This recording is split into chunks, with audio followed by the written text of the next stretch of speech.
than God made. And so you always have to ask yourself, are you praying to the God that man made, or are you praying to the God that made man?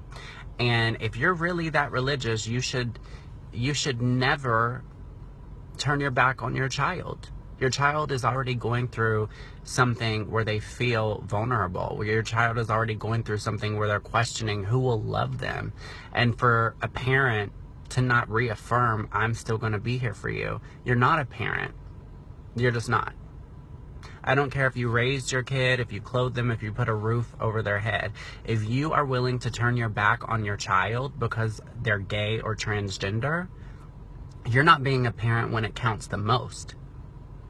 And just like everyone says, anyone can give birth to a child. That doesn't make you a parent. I could then turn around and say to you, well, anyone could clothe and feed a child. But if you are willing to turn your back on that child of yours when they come out to you as gay or transgender, when they need your love the most, I don't know that I consider you a parent, because a parent's love is supposed to be unconditional. And to the parents out there that may say, well, I love my kid, I just don't accept that type of lifestyle. That's ignorant. Because if your child has expressed to you, this is who I am, this is not going to change, and you tell them, well, that's a phase, call me when you're done being gay. You know what's not a phase?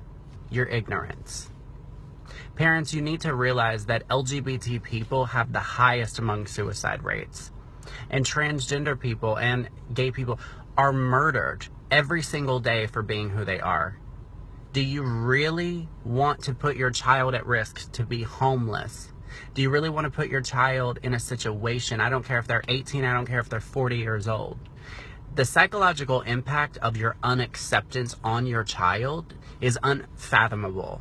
And I know that you think that you're doing the Lord's work by turning your back on your kid, and hopefully one day they'll come back to you and say, I've changed. But what you're ultimately doing is giving them an ultimatum to have your love or to not have your love.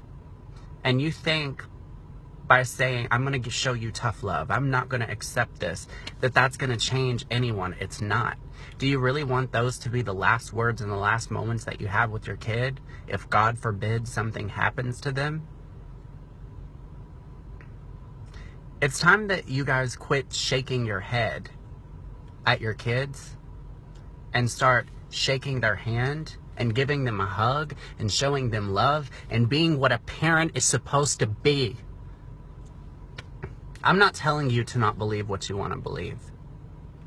But nothing in this world, nothing out of this world, should come between the bond of you and your child.